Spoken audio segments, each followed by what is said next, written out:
어제 밤에 잠자리에 누웠는데 선배님께서 이런저런 문자를 주셨어요. 그래서 늦은 밤에 이제 문서 작업을 좀 하다가 누워서 잠을 들었는데 3시 30분에 깼네요. 다시 보니까 좋은 결과가 나왔습니다. 참 우리나라에 이 대한민국을 사랑하셔서 좋은 지도자를 주신 하나님께 영광 올려드릴 뿐입니다. 정말 이승만 대통령이 우리 대한민국을 기독교 국가로서 정말 멋지게 전 세계에 참 멋진 나라로, 미국 다음 그런 아름다운 나라로 만들어갈 수 있는 그런 기치를 놓았는데 다시 한번 그런 역사가 있어지게 되기를 바랄 뿐입니다. 전심으로 하나님 의지하고 바라보면 다윗처럼, 아니 또 솔로몬처럼, 영국처럼, 미국처럼 하나님께서 그렇게 이 나라를 굳건하게 해 주실 줄 믿습니다. 자, 오늘 본문으로 가보면요. 1절이 참 중요한 말씀이 있습니다. 욥이도 풍자하여 이르되 그렇게 말했네요. 여기 풍자라고 하는 단어가 굉장히 중요한 단어인데요. 히브리어로는 마샬이라는 단어입니다. 근데 마샬이라고 하는 단어를 우리말로 이걸 번역을 한다면 속담, 격언, 비유담이라 그렇게 할 수 있습니다. 그런데 킹 제임스 버전에 보면요, 시스 파라볼레라고 되어 있어요. 시스 파라볼레. 이 파라볼레라고 하는 게 뭐냐면 비유예요, 비유. 보통의 경우에는 우화라고도 하지만은 우리가 사복음서 거기 보면 예수님께서 비유로 말씀하셨을 때 그 비유라고 하는 단어가 바로 파라볼레라고 하는 단어입니다. 자, 비유라고 하는 말로 하면 이해가 좀 쉬워지죠. 그죠? 욥이 또 비유로 이르되 그렇게 한다면, 자, 우리가 이제 마태복음 13장을 살펴보면서 거기에 알곡과 가라지의 비유에 대한 말씀을 한번 살펴본 적이 있습니다. 농부가 이제 씨를 뿌려요. 그러면 알곡이 심겨졌는데 원수가 거기다가 가라지 씨도 뿌렸습니다. 추수 때가 됐습니다. 일꾼들이 이렇게 보니까 가라지가 보여요. 그래서 가서 뽑으려고 했더니 주인이 가만두어라 말씀하십니다. 그리고 추수 때가 돼서 그 가라지가 이렇게 웃자라 있는 것을 전부 잘라서 불에다가 갖다 다 태워서 없애버립니다. 그리고 알곡은 창고에 드립니다. 그게 이제 비유로 주님 말씀하시죠. 이 가라지는 원수들이다. 그리고 이 알곡은 하나님의 백성들이다. 그 하나님 백성들은 다 창고에 드린다. 창고가 천국이죠. 불은 불사지르는 것은 지옥을 상징합니다. 자, 이렇게 할 때 예수님께서 그 비유로 말씀하실 때 사실은 그 알곡과 가라지는 그때 당시 이 말씀을 들었던 모든 사람들이 다 아는 그런 현상이에요. 지금도 똑같아요. 지금도 이제 논의 벼에 보면 피가 있는데 피가 웃자라서 이렇게 열매를 맺어 있으면 농부가 다 잘라가지고 다 갖다 불사지릅니다. 그것을 통해서 말세의 천국이 그와 같구나. 그렇게 이해하기 쉬워지게 되는 겁니다. 그러면 우리가 여기서 한 가지 질문을 던져보는 겁니다. 욥이 왜 이 비유 또는 속담, 이 마샬을 통해서 지금 뭘 하려고 하느냐 하는 겁니다.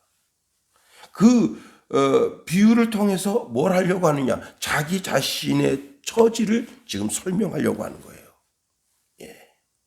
욥은 결국은 이 마샬을 통해서 자신의 순전함과 무죄성에 대해서 비유적으로 설명함으로써 자기를 공격하는 그 친구들에게 너희들이 나를 대적하면 안 된다고 책망하고 종국적으로는 자기 자신이 가진 하나님께서 주신 의를 설명하려 하는 겁니다.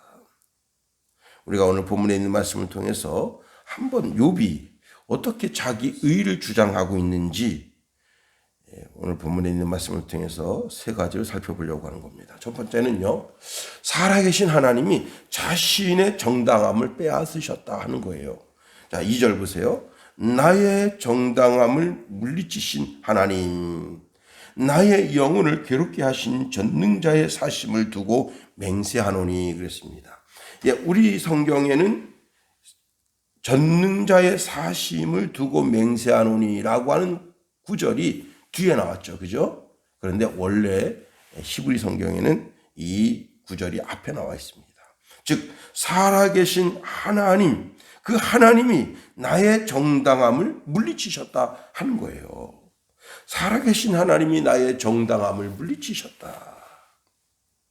이 정당함이라고 하는 단어가 뭐냐? 심판이라는 단어입니다. 심판. 그리고 물리치신이라는 단어는 빼앗다. 심판을 빼앗았다. 그런 뜻이에요.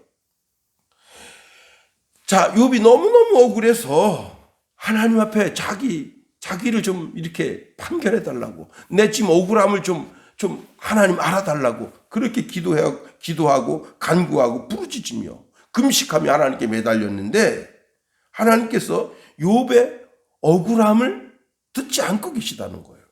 다시 말하면 재판을 열어서 욥이 좀 억울하게 됐구만. 그리고 욥의 편을 들든가, 아니야, 너가 말이야 그런저런 일을 잘못했어 하고 책망하시든가 뭘 해야 되는데, 자, 하나님 앞에 재판을 청구했는데도 불구하고 하나님께서 그 재판을 열지 않고 계시다는 거예요.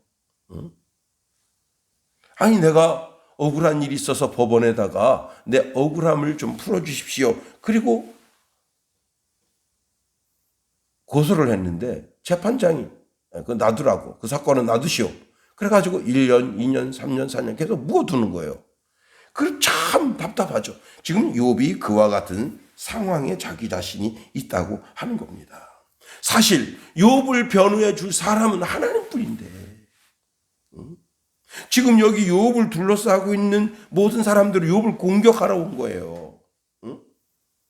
너가 죄를 졌기 때문에 이렇게 지금 고난이 왔어. 너가 의를 행했다면, 선을 행했다면, 착실하게 거룩하게 살았다면 어떻게 하나님께서 너를 이렇게 환난을 주실 수 있겠느냐. 그러면서 욥을 계속 괴롭히는 거예요. 그런데 내 이 억울함, 내가 지금 당하고 있는 이런 고통, 이 시련, 역경을 변호해 주실 분은 하나님뿐이에요. 근데 그 하나님께서 가만히 침묵하고 계시다 하는 겁니다. 자, 이 세상에 의로운 인생이 누가 있겠어요? 모든 사람이 죄를 범했다 했습니다. 그래서 하나님의 영광에 이르지 못한다 했어요.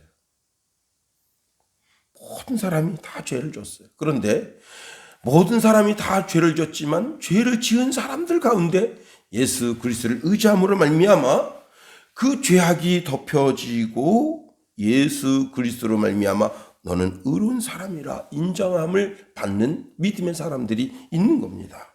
고린도후서 5장 21절에 보니까 하나님이 죄를 알지도 못하신 이를 우리를 대신하여 죄로 삼으신 것은 우리로 하여금 그 안에서 하나님의 의가 되게 하려 하심이라 했습니다. 로마서 1장 17절에 보니까 복음에는 하나님의 의가 나타나서 믿음으로 믿음에 이르게 하나니 기록된 바 의인은 믿음으로 말미암아 살리라 함과 같으니라. 로마서 3장 22절에 곧 예수 그리스도를 믿음으로 말미암아 모든 믿는 자에게 미치는 하나님의 의는 차별이 없느니라. 예수를 믿음으로 얻어진 의, 그 의가 내 속에서 확연히 드러나서 하나님이 쟤는 의인이다 이렇게 선언함이 있어야 되는데 그 선언함이 미루어질 때, 하나님이 나의 재판을, 나의 심판을 미루실 때, 그럴 때 참 답답함으로 욥이 지금 괴로워하고 있다. 라고 하는 사실을 이야기하고 있습니다. 두 번째는요, 살아계신 하나님이 욥의 영혼을 괴롭히고 계시다는 거예요. 자, 2절 중간절 이하에 보면 나의 영혼을 괴롭게 하신 전능자의 사심을 두고 맹세한다 했습니다. 자, 욥이 살아계신 하나님을 두고 맹세합니다. 이 맹세라고 하는 게 뭐예요? 절망적인 상황에 빠져 있는 자가 마지막으로 호소하는 수단이 바로 이제 맹세라고 하는 겁니다. 자, 욥은 하나님의 법정에 서서 재판을 받기를 원했지만 우리가 이미 앞에서 살펴본 것처럼 하나님께서 욥의 재판을 지금 유보하고 계십니다. 그럼에도 불구하고 욥은 어떻게 해요?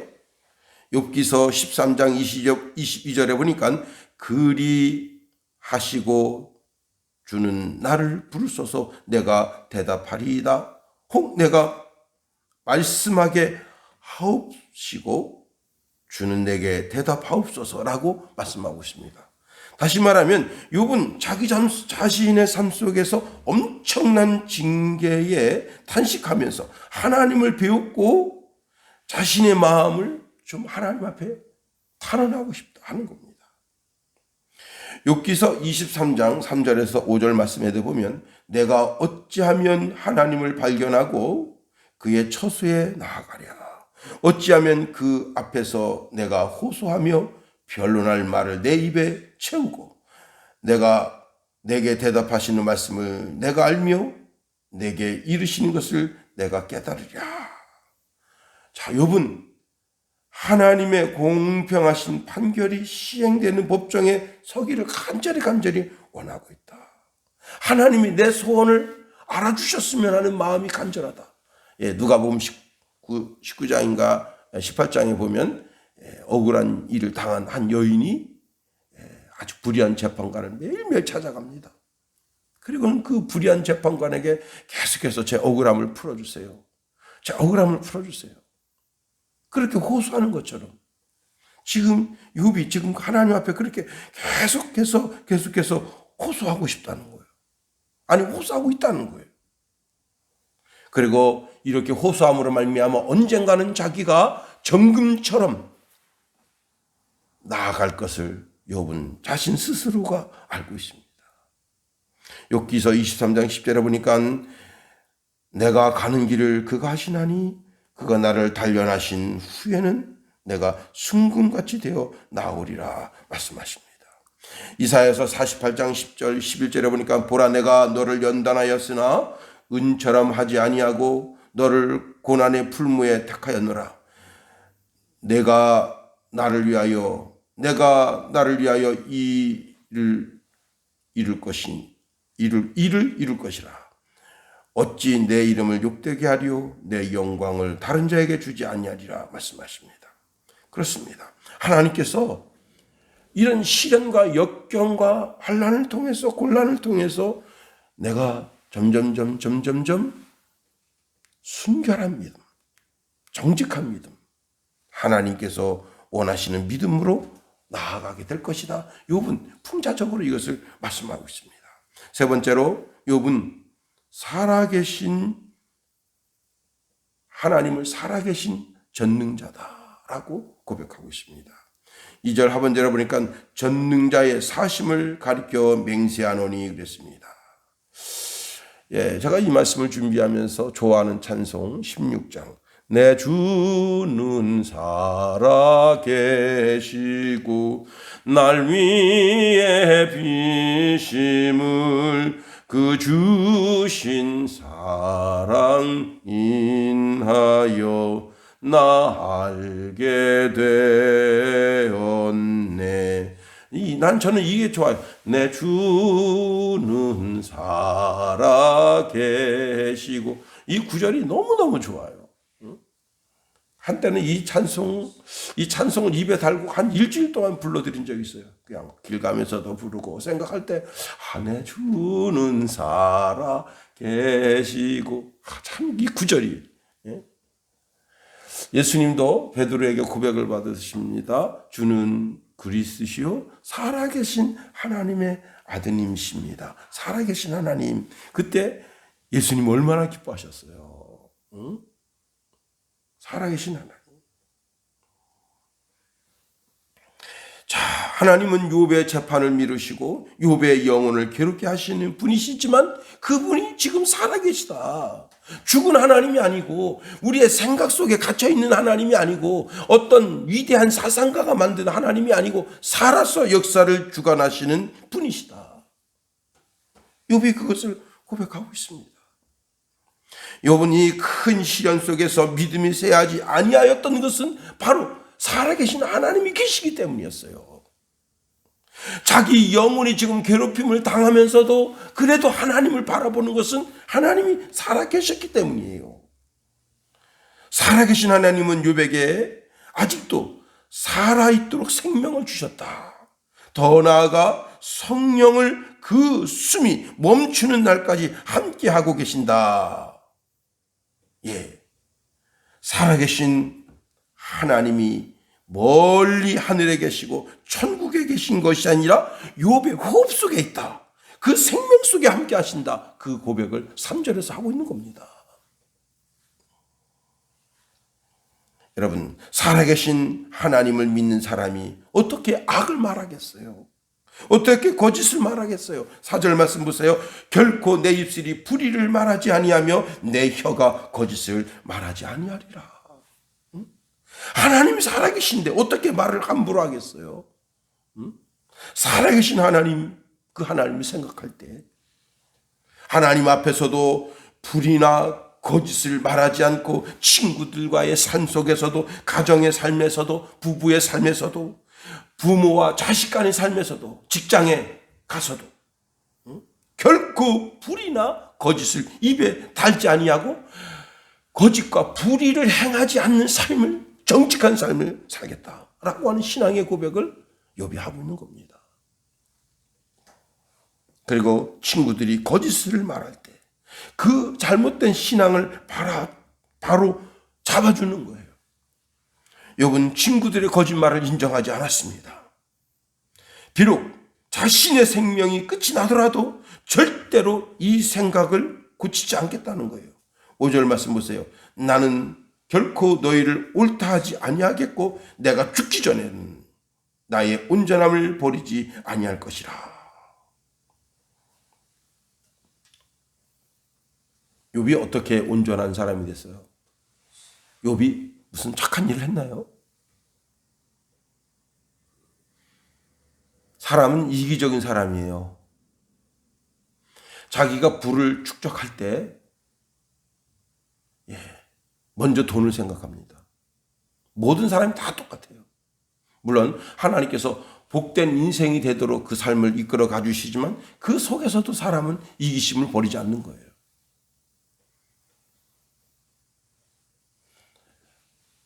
진짜인지 아닌지는 모르겠지만은 이병철 그 회장님이 마지막 돌아가실 때도 좀 더 벌었으면 좋겠다. 좀 더 벌었으면 좋겠다. 내가 세계 최고로 돈을 많이 벌었으면 좋겠다. 그렇게 말씀하시고 돌아가셨다잖아요. 사람은 언제까지나 이기적인 사람입니다.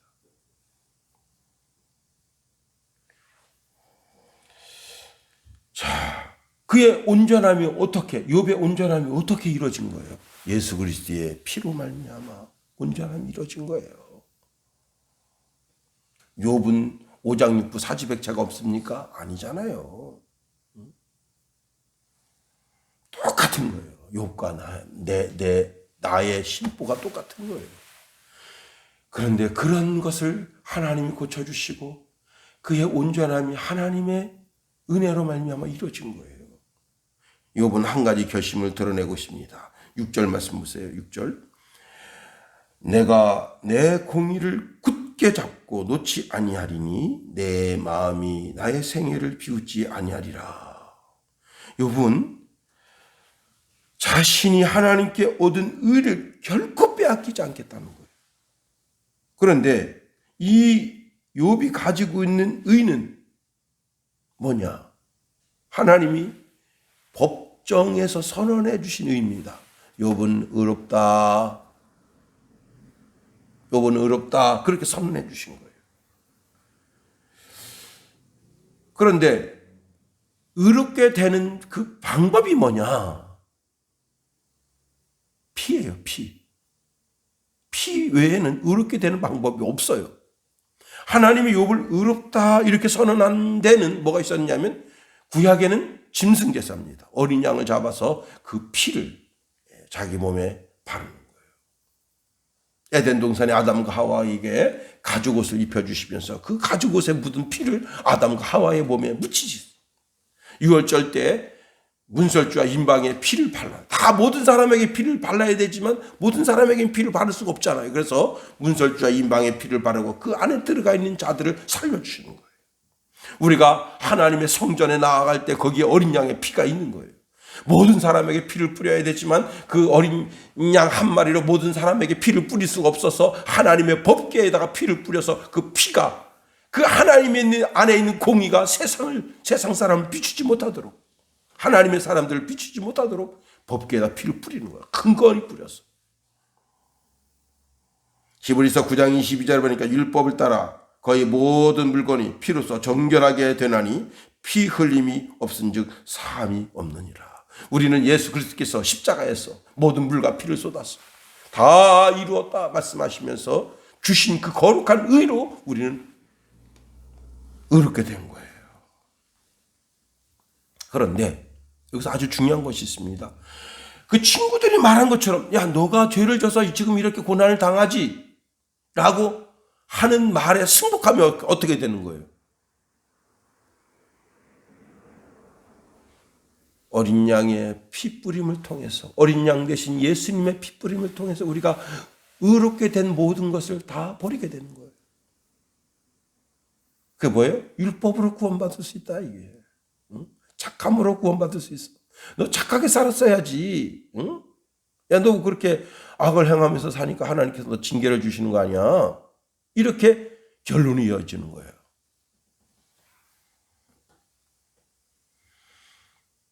자,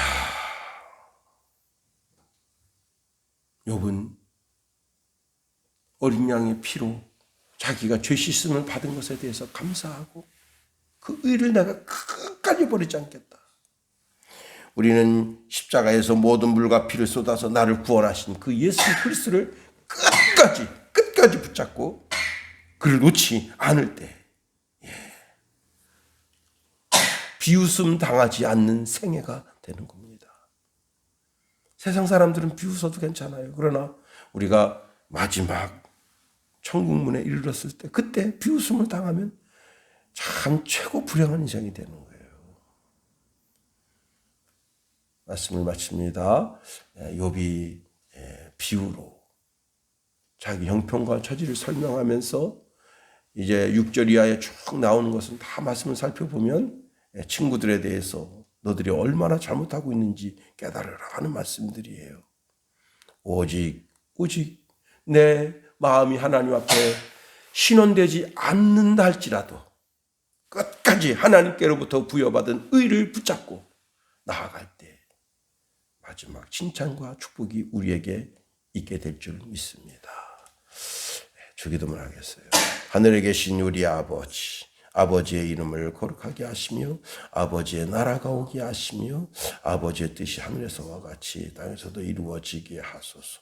오늘 우리에게 이런 양식을 주시고 우리가 우리에게 잘못한 사람을 용서하여 준 것 같이 우리 죄를 용서하여 주시고 우리 시험에 빠지지 않게 하시고 악에서 구하옵소서. 나라와 군세와 영광이 영원히 아버지의 것입니다.